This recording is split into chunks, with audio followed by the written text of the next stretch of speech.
in the house, yo, Black 9 featuring Torati Movers. Alright, come on. And Giselle by Nelly V. Come on. Alright, party party. Come on. Tayo po na nakaupo, subukan nyo naman tumayo.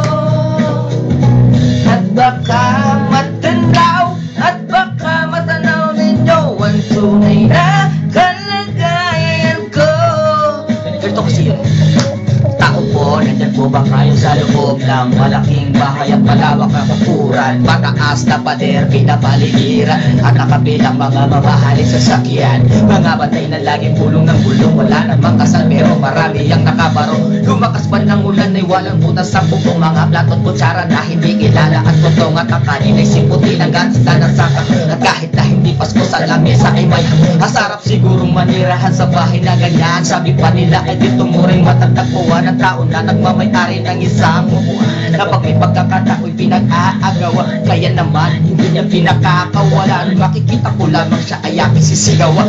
Oh, na nakaupo, subukan nyo naman tumayo. At baka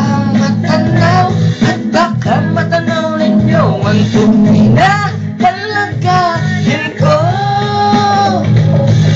Walang galang ako sa taong nakaupo. Alam nyo bang patakal ng bigas namin ay di puno? Ang dingding ng bahay namin ay pinagtagting-tagting yero. Sa gabi ay sobrang init na tumutunaw ng yelo na di kayang bilhin upang lagay sa inom. May pinakulong tubig sa lumang at puring kuling-kuling. Gamit lang pang gatong na inanod lamang sa estero na nagsisilbing kusina sa umaga. Yaming banyo ang aking inay. May kayaman ng isang kaldero na nagagamit lang pag ang aking ama ay sumweldo. Pero kulang na kulang pa rin. Kulang matuyot asin ang 50 pesos sa maghabi pagkakasyahin. Di ko alam kung talagang maraming halang o mataas lang ang bako doon. Nagbubulag-bulagan lamang po kayo dahil sa dami ng pera nyo. Walang doktor na makapagpapalinaw ng mata nyo. Kaya huwag kang masyado halata.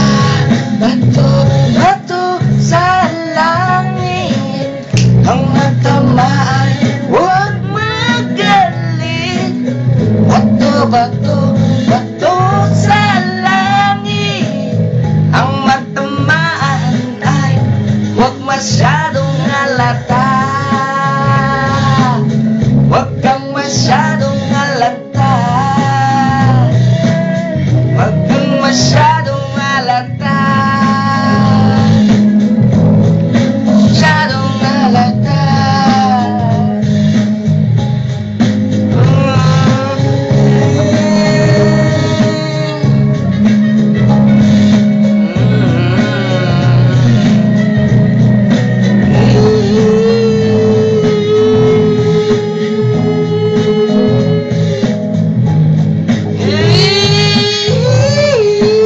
Black 9, yo! Featuring Kabayo Kids, apat ang paa, boom!